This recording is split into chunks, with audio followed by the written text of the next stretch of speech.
Hello students, कैसे हो आप सभी लोग। मैं एक बार फिर उपस्थित हूँ आपके सामने एक नई वीडियो लेकर। और यह वीडियो अम्ल, क्षार और लवण चैप्टर से संबंधित है। इस चैप्टर में पूर्व में अन्य कई वीडियो बनाकर मैं अपलोड कर चुका हूँ, जिनमें मुख्य वीडियो हैं अम्ल, क्षार और लवण की परिभाषा, अम्ल और क्षार की पहचान के लिए सूचक, अम्ल तथा क्षार की विशेषताएं। और आज की इस वीडियो में मैं आपके लिए बताऊंगा कि कौन कौन से विभिन्न प्रकार के लवण होते हैं। तो चलिए बिना देर किए शुरू करते हैं आज की वीडियो। तो देखिए, यहाँ पर हम आपके लिए लवणों के कुल 6 प्रकार बताएंगे। मैं पूर्व में बता चुका हूँ कि यह टॉपिक अब आपके पाठ्यक्रम में नहीं है, लेकिन सामान्य जानकारी के लिए ये वीडियो आपके लिए महत्वपूर्ण होगी। तो इसमें जो हम 6 प्रकार बताएंगे वो हैं सामान्य लवण, अम्लीय लवण, क्षारकीय लवण, द्विलवण, मिश्र लवण और संकर लवण। चलिए अब एक एक करके इनका हम डिटेल में अध्ययन करते हैं और समझाते हैं आपको कि किस लवण में क्या विशेषता होती है। तो सर्वप्रथम नंबर 1 पर है सामान्य लवण। ये अम्ल और क्षार की पूर्ण उदासीनीकरण अभिक्रिया के फलस्वरूप प्राप्त होने वाले लवण को सामान्य लवण कहते हैं। मतलब ये है कि जब हम अम्ल और क्षार की अभिक्रिया कराते हैं तो वह अभिक्रिया पूर्ण रूप से हो जाती है। इस पूर्ण उदासीनीकरण अभिक्रिया के पश्चात जो हमको लवण प्राप्त होता है उसे ही हम सामान्य लवण या नॉर्मल साल्ट कहते हैं। सामान्य लवण आपके लिए 2 आयन देता है, जिसमें एक धनायन होता है और दूसरा ऋणायन। इसकी विशेषता ये है कि ये ना तो आपको H+ आयन देता है, ना ही OH आयन देता है, यानी हाइड्रोजन आयन और हाइड्रोक्सिल आयन के अतिरिक्त अन्य कोई भी धनायन या ऋणायन हो सकते हैं, जैसे NaOH यानी सोडियम हाइड्रोक्साइड और HCl यानी हाइड्रोक्लोरिक अम्ल। जब इन दोनों की हम अभिक्रिया कराते हैं अम्ल और क्षार की, तो हमको मिलता है NaCl प्लस H2O, नमक और जल। ये जो नमक है जिसे हम कहते हैं सोडियम क्लोराइड, ये एक सामान्य लवण है। देखिए, सामान्य लवण जो होता है उसका नाम 2 शब्दों से मिलकर बना होता है, जिसमें प्रथम शब्द क्षार से लिया जाता है और द्वितीय शब्द अम्ल से लिया जाता है। जैसे यहाँ पर बन रहा है NaCl, तो इसमें एक क्षार है सोडियम हाइड्रोक्साइड और दूसरा अम्ल है हाइड्रोक्लोरिक अम्ल या हाइड्रोजन क्लोराइड। तो हम यहाँ क्षार से लेंगे सोडियम और अम्ल से लेंगे क्लोराइड, तो इस प्रकार मिलकर बन जाएगा सोडियम क्लोराइड। तो ये जो NaCl है इसका नाम होता है सोडियम क्लोराइड। यहाँ हमने NaOH से लिया है सोडियम और HCl से लिया है क्लोराइड। चलिए आगे बढ़ते हैं। आगे है कुछ सामान्य लवण, मतलब यहाँ उदाहरण दिए गए हैं आपके लिए कुछ लवणों के। नंबर 1 है सोडियम क्लोराइड, ये पढ़ चुके हैं आप अभी। पोटेशियम क्लोराइड यानी KCl, calcium chloride CaCl2, ferric chloride FeCl3, barium chloride BaCl2। ये सभी जो लवण दिए गए हैं सामान्य लवण हैं। देखिए, इसमें एक विशेष बात है, मैंने सभी लवणों को समझाने के लिए अलग अलग रंग दिया है। इनको मैंने रंग के हिसाब से अलग अलग कैटेगराइज किया है ताकि आप आसानी से समझ सकें। देखिए, जितने भी ब्राउन कलर में ऊपर हैं वो सभी क्लोराइड हैं, चाहे कैल्शियम के हों, सोडियम के हों, बेरियम के हों या किसी अन्य धातु के। जो सबसे ऊपर ब्राउन रंग में दिए गए हैं वे सभी क्लोराइड हैं। उसके बाद नीचे देखिए ग्रीन दिए गए हैं, वे सभी सल्फेट लवण हैं, जैसे copper sulphate, sodium sulphate, barium sulphate, calcium sulphate या अन्य कोई सल्फेट, ये सल्फेट लवण है। उसके बाद देखिए नीचे दिया हुआ है आसमानी रंग, वो सभी कार्बोनेट लवण हैं, sodium carbonate, barium carbonate, potassium carbonate या अन्य कोई कार्बोनेट जिसमें CO3 आ रहा हो। और अंत में है लाल रंग से, जो कि सभी नाइट्रेट हैं, जैसे potassium nitrate, calcium nitrate, sodium nitrate, copper nitrate या अन्य कोई नाइट्रेट। लवण अलग अलग मैंने रंग कर दिया है समझने के लिए, ये थोड़ा आपको आगे हेल्प करेंगे। चलिए आगे बढ़ते हैं। आगे है अम्लीय लवण या एसिडिक साल्ट। देखिए, इसकी परिभाषा क्या है। अम्ल तथा क्षार की अभिक्रिया के फलस्वरूप जब अम्ल का पूर्ण उदासीनीकरण नहीं हो पाता तब प्राप्त होने वाले लवण को हम अम्लीय लवण कहते हैं। मतलब कहने का ये है, जब हम अम्ल और क्षार की अभिक्रिया कराते हैं तो यह अभिक्रिया पूर्ण रूप से उदासीनीकरण अभिक्रिया नहीं होती। इसमें अम्ल के जो कुछ अणु होते हैं वह पूर्ण रूप से क्षार के अणुओं से अभिक्रिया नहीं कर पाते, इसलिए इस लवण में कुछ अम्ल की विशेषता होती है। इस प्रकार के लवण को हम कहते हैं अम्लीय लवण। और इसकी महत्वपूर्ण विशेषता ये है कि जब ये हमको आयन देता है तो ये हमको H+ यानी हाइड्रोजन आयन भी देता है। वैसे जो हाइड्रोजन आयन है वो हमको अम्ल देते हैं। अम्ल और क्षार की परिभाषा मैंने आपको पढ़ाई थी, यदि वीडियो आपने नहीं देखी है तो डिस्क्रिप्शन में लिंक दिया हुआ है, उस वीडियो को आप देख सकते हैं। तो वहाँ बताया गया था कि अम्ल जो होते हैं वो हमको H+ यानी हाइड्रोजन आयन देते हैं। तो ये हालांकि लवण है, लेकिन जब इनको हम जल में घोलते हैं तो आयनीकृत होने पर ये हमको एक धनायन देते हैं, कोई भी एक देते हैं ऋणायन कोई भी। इन धनायनों और ऋणायनों के अलावा हमको ये H+ आयन देते हैं। ये H+ वही आयन है जो हमें अम्लों से मिलता है। तो इन लवणों में कुछ कुछ अम्लों की प्रकृति होती है, इसलिए इन लवणों को हम कहते हैं अम्लीय लवण।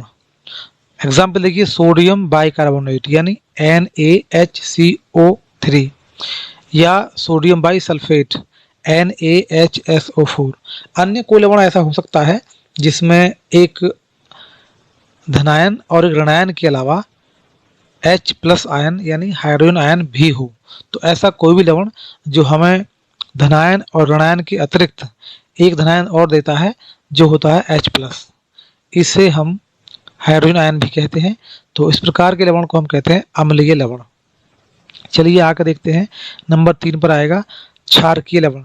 यह ठीक इसका विपरीत होगा। नंबर 3 पर है क्षारकीय लवण। ये अम्ल तथा क्षार की अभिक्रिया के फलस्वरूप जब क्षारक या क्षार का पूर्ण उदासीनीकरण नहीं हो पाता तब प्राप्त होने वाले लवण को हम क्षारकीय लवण कहते हैं। पहले वाले यानी अम्लीय लवण में अम्ल का पूर्ण उदासीनीकरण नहीं हो पाता और क्षारकीय लवण में क्षार का पूर्ण उदासीनीकरण नहीं हो पाता। तो इस प्रकार प्राप्त होने वाले लवण को हम कहते हैं क्षारकीय लवण। देखिए, क्षारकीय लवण में जब हम उसको आयनीकृत करते हैं तो हमको एक मिलता है कोई भी धनायन, एक मिलता है कोई भी ऋणायन। इन धनायनों और ऋणायनों के अलावा एक अन्य हमको ऋणायन मिलता है OH नेगेटिव, जिसे हम कहते हैं हाइड्रोक्सिल आयन। और ये हमको केवल क्षारों से प्राप्त होता था। जब हमने पढ़ी थी परिभाषा क्षारों की या क्षारकों की, तो वहाँ बताया गया था कि वे रासायनिक पदार्थ जो जलीय विलयन में OH आयन देते हैं क्षारक या क्षार कहलाते हैं। तो यहाँ है तो ये लवण, लेकिन जब हम इसको आयनीकृत करते हैं तो आयनीकरण के पश्चात एक धनायन मिलता है, एक ऋणायन मिलता है। इन धनायनों और ऋणायनों के अलावा ये हमें OH नेगेटिव यानी हाइड्रोक्सिल आयन भी देते हैं, इसलिए इन लवणों को हम क्षारकीय लवण कहते हैं। जिंक हाइड्रोक्सी क्लोराइड आप देख रहे हैं ZnOHCl, या मैग्नीशियम हाइड्रोक्सी क्लोराइड MgOHCl, ये दोनों ही क्षारकीय लवण हैं। इसी प्रकार के अन्य लवण भी हो सकते हैं। चलिए आगे देखते हैं, नंबर 4 पर क्या आता है। नंबर 4 पर है द्विलवण या डबल साल्ट। ये बहुत सिंपल है। देखिए, नाम है इसका डबल साल्ट यानी कि 2 साल्ट, या द्विलवण यानी 2 लवण। तो इसमें एक ही प्रकार के, समझ रहे हैं आप, मैंने रंग बहुत अलग दिया है सबको समझाने के लिए। दोनों कार्बोनेट हो सकते हैं, दोनों क्लोराइड, दोनों सल्फेट या अन्य कोई। इसमें जो लवण दोनों होंगे वो एक ही प्रकार के होंगे। जैसे दोनों कार्बोनेट हो सकते हैं, जैसे कैल्शियम कार्बोनेट, सोडियम कार्बोनेट, या दोनों क्लोराइड हो सकते हैं, या दोनों सल्फेट। यानी 2 लवण जो भी होंगे वो एक ही प्रकार के होंगे। जैसे मैंने अभी अभी सामान्य लवण में आपको एग्जाम्पल दिए थे, वो सब अलग अलग थे, लेकिन एक प्रकार के लवणों को मैंने एक ही रंग दिया था। वही लवण है, 2 लवण होंगे लेकिन एक ही प्रकार के होंगे। दोनों ही कार्बोनेट हो सकते हैं, या दोनों क्लोराइड, या दोनों सल्फेट, या दोनों अन्य कोई। ऐसा नहीं हो सकता कि एक कार्बोनेट है तो दूसरा क्लोराइड, या एक क्लोराइड है दूसरा सल्फेट। या अन्य कोई। तो जब इन लवणों का हम निर्माण करते हैं तो दो सामान्य लवणों को लेते हैं हम विलयन, और उनको लेते हैं उनके अणुभार के अनुपात में मिलाकर के हम करते हैं क्रिस्टलीकरण। क्रिस्टलीकरण के पश्चात हमको ठोस पदार्थ प्राप्त होता है, ये ठोस ही द्विलवण होता है। इसमें एक और विशेष बात है, जब हम इस द्विलवण को फिर से आयनीकृत करते हैं या जल में घोलते हैं तब यह आयनीकृत होने के पश्चात घटक लवणों के आयन देता है। यानी जैसे मान लीजिए पोटेशियम, जैसे मान लीजिए फटकरी होती है potash allium K2SO4 Al2SO4 24H2O। देखिए इसमें दो लवण है, पहला लवण है K2SO4 यानी पोटेशियम सल्फेट, ये सल्फेट लवण है, और दूसरा है Al2SO4 का होल थ्राइस, और दूसरा है एल्यूमिनियम सल्फेट। तो यहाँ हमने लिए हैं दो लवण, दोनों ही सल्फेट हैं, दोनों ही एक ही प्रकार के हैं। पहला पोटेशियम का सल्फेट है और दूसरा एल्यूमिनियम का, तो यह दोनों एक ही प्रकार के हमने लवण लिए हैं। देखिए जब हम फटकरी को जल में आयनीकृत करते हैं तो आयनीकरण के पश्चात हमको वही आयन मिलते हैं जो इन घटक लवणों अर्थात अलग अलग दोनों लवणों को जल में घुलने पर प्राप्त होते। यानी K2SO4 से जो आयन मिलते हैं वो आयन भी मिलते हैं, और Al2SO4 से जो आयन मिलते वो आयन भी हमको मिलते हैं। तो जब किसी भी द्विलवण को हम आयनीकृत करते हैं तो आयनीकृत होने के पश्चात हमको जो आयन मिलते हैं वे आयन घटक लवणों के होते हैं। ये जो फटकरी है इसका नाम होता है पोटेशियम एल्यूमिनियम सल्फेट, यानी सल्फेट को हम एक ही बार बोलते हैं, सल्फेट दोनों में कॉमन है, एक ही बार बोला जाता है। एक होता है मोहर लवण, मोहर लवण यानी फेरस अमोनियम सल्फेट, ये भी दो लवणों से मिलकर बना होता है जो कि सामान्य लवण ही होते हैं। उनमें एक होता है फेरस सल्फेट यानी FeSO4, और दूसरा होता है अमोनियम सल्फेट यानी NH4 का होल ट्वाइस SO4। तो फेरस सल्फेट और अमोनियम सल्फेट से मिलकर जो लवण बनता है उसे हम बोलते हैं मोहर लवण, जिसका नाम होता है फेरस अमोनियम सल्फेट। इसमें भी सल्फेट दो बार आ रहा है, कॉमन है, इसे हम एक ही बार बोलेंगे, तो फेरस अमोनियम सल्फेट। देखिए दोनों में मैंने बताया नहीं आपको अब तक, अब नीचे बताऊंगा। ये H2O लगा हुआ है। जब हम इन लवणों को जल में घोलकर द्विलवण प्राप्त करते हैं तो इसका हम करते हैं क्रिस्टलीकरण। तो क्रिस्टलीकरण में कुछ जल के अणु उपस्थित रह जाते हैं, इन अणुओं को हम कहते हैं रवाकरण जल या कहते हैं क्रिस्टलीकरण जल। फटकरी जो देख रहे हैं आप, ये इसमें होते हैं जल के 24 अणु। इसी प्रकार मोहर लवण में जल के 6 अणु होते हैं। तो फटकरी और मोहर लवण ये दोनों ही द्विलवण हैं। फटकरी के बारे में अक्सर पूछा जाता है क्योंकि ये थोड़ा बड़ा सूत्र है, तो छात्र इसको याद नहीं रख पाते, तो कई बार पूछा जाता है कि फटकरी का नाम और सूत्र लिखिए। नाम फिट सूत्र होता है K2SO4.Al2SO4 का होल थ्राइस .24H2O। यहाँ SO4 में 4 थोड़ा बड़ा बन गया है, इसको सफिक्स में छोटा होना चाहिए था। चलिए आप समझ रहे होंगे। तो आगे चलते हैं। आगे नंबर 5 पर आएगा आपका मिश्रित लवण। देखिए ऐसे लवण जिनके एक अणु में एक से अधिक क्षारकीय अथवा अम्लीय मूलक उपस्थित होते हैं उस लवण को हम कहते हैं मिश्रित लवण। जैसे एक होता है व्यंजक चूर्ण, इसे हम बोलते हैं कैल्शियम ऑक्सीक्लोराइड CaOCl2। एक होता है सोडियम पोटेशियम सल्फेट NaKSO4, और तीसरा एग्जाम्पल है माइक्रोकॉस्मिक लवण जिसका सूत्र होता है NaNH4HPO4। देखिए जब हम CaOCl का करते हैं आयनीकरण तो हमको मिलता है इसमें आयनीकरण के पश्चात Ca++ यानी कैल्शियम आयन, एक मिलता है OCl नेगेटिव और एक मिलता है Cl नेगेटिव। तो आप देख रहे हैं इसमें एक से अधिक यहाँ मूलक हैं, अम्लीय मूलक, 2 अम्लीय मूलक हैं, एक क्षारकीय। जो होता है धनात्मक मूलक उसे बोलते हैं हम भात्मक मूलक या क्षारकीय मूलक। और जो ऋणायन होता है उसे बोलते हैं हम अम्लीय मूलक। तो यहाँ दो ऋणायन हैं, एक OCl दूसरा Cl। तो ये लवण हमको दे रहा है दो अम्लीय मूलक।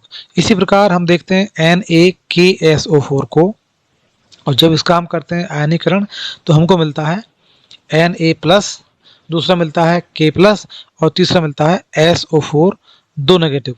यानी हमको यहाँ मिल रहे हैं कुल 3 आयन, जिसमें 2 धनायन हैं, Na धनायन है और K धनायन है, यानी सोडियम धनायन और पोटेशियम धनायन। इसके अलावा हमको मिलता है तीसरा एक ऋणायन। तो इसमें धनायन 2 हैं, यानी 2 क्षारकीय मूलक हैं, जबकि पहले वाले में 2 अम्लीय मूलक हैं। तो दोनों में ही एक से अधिक क्षारकीय अथवा अम्लीय मूलक हैं। इसी प्रकार अगर हम माइक्रोकॉस्मिक लवण का करते हैं आयनीकरण तो हमको इसमें भी 3 मिलेंगे आयन। एक मिलेगा Na+, दूसरा मिलेगा NH4+, तीसरा मिलेगा HPO4 2 नेगेटिव। तो इस प्रकार इसमें हमको 2 मिलेंगे धनायन, एक सोडियम धनायन, दूसरा अमोनियम धनायन, तीसरा मिलेगा हमको फॉस्फेट ऋणायन। तो इस प्रकार माइक्रोकॉस्मिक लवण भी हमें 3 आयन देता है, जिसमें 2 होते हैं हमारे क्षारकीय मूलक और एक होता है अम्लीय मूलक। इसलिए यह भी एक मिश्रित लवण है। चलिए अंत में आएगा नंबर 6 पर संकर लवण। देखिए संकर लवण थोड़ा सा द्विलवण जैसा ही है, लेकिन थोड़ा अंतर है इसमें। आयनीकरण के दृष्टिकोण से हम देखें तो अंतर होता है। पहले परिभाषा देखते हैं, क्या परिभाषा है। यह लवण 2 सामान्य लवण से मिलकर बने होते हैं, लेकिन इसमें दोनों घटक लवण अलग अलग प्रकार के होते हैं। देखिए द्विलवण की भांति एक समान नहीं होते। द्विलवण में क्या था, दोनों ही सल्फेट थे, या दोनों ही नाइट्रेट थे, या दोनों ही कार्बोनेट या अन्य कोई लवण। दोनों लवण उसमें एक ही समान थे। लेकिन इसमें दोनों लवण अलग अलग तो होते हैं, लेकिन दोनों एक प्रकार के नहीं हो सकते। एक और नई बात, ठोस तथा गलित दोनों ही अवस्थाओं में इनका एग्जिस्टेंस यानी अस्तित्व होता है। जलीय विलयन में ये लवण जो आयन देते हैं वे आयन घटक लवणों के आयनों से भिन्न होते हैं। ये महत्वपूर्ण अंतर है। फिटकरी जो था वो था द्विलवण। जब फिटकरी को हम पानी में घोलते हैं तो फिटकरी पानी में घुलने पर हमको जो आयन देता है वो उनके अलग अलग घटक लवणों के आयन होते थे। यानी पोटेशियम सल्फेट का आयन मिलता था अलग अलग, और एल्यूमिनियम सल्फेट का आयन मिलता था अलग अलग। यहाँ क्या है, अगर हम संकर लवण को आयनीकृत करते हैं तो इसका आयन घटक लवणों के आयन से भिन्न होता है, अलग होता है। तो ये जो लवण है संकर लवण, ये है जल में घुलने पर भी अपना अस्तित्व बनाए रखता है, जबकि द्विलवण में ऐसा नहीं था। द्विलवण पानी में घुलने पर अपना अस्तित्व खो देता है और घटक लवणों के जो भी गुण होते हैं वो उसमें परिवर्तित हो जाते हैं। यहाँ जल में घुलने पर जो हमको आयन मिलता है उसे हम कहते हैं संकर आयन। जैसे एग्जाम्पल है सिल्वर अमोनियम क्लोराइड AgNH3 का whole twice Cl, potassium ferrocyanide K4FeCN6 है क्यूप्रिक अमोनियम सल्फेट यानी CuNH3 का 4 टाइम्स SO4। देखिए एग्जाम्पल समझिए आप, सबसे इजी एग्जाम्पल इसमें आपको दिखेगा पोटेशियम फेरोसाइनाइड का। K4FeCN6 को जब हम आयनीकृत करते हैं तो यहाँ हमको मिलता है K+ यानी पोटेशियम का आयन, और दूसरा मिलता है हमको FeCN6 -4 टाइम्स। ये जो है FeCN6 ये एक नया आयन है। ये जिन भी घटक लवणों से मिलकर बना हुआ है वो घटक लवण हमको इस प्रकार का कोई आयन नहीं देते। यह आयन जो है ये संकर आयन है और ये घटक लवणों का आयन नहीं हो सकता। जबकि फटकरी में क्या था, जब भी हम फटकरी को आयनीकृत करते हैं तो फटकरी जिन जिन घटक लवणों से मिलकर बना है उन्हीं के आयन देता है। तो इस प्रकार संकर लवण जो होता है वह ठोस अवस्था में भी और आयनीकृत होने पर यानी जलीय विलयन में भी अपना अस्तित्व बनाए रखता है। तो ये थे लवणों के कुछ प्रकार। आशा करता हूँ ये वीडियो आपको समझ आई होगी। चलिए अगली वीडियो में फिर मिलते हैं। अगली वीडियो में मैं आपके लिए लेकर आऊँगा कुछ महत्वपूर्ण लवणों का निर्माण, उनके गुण और उनके उपयोग।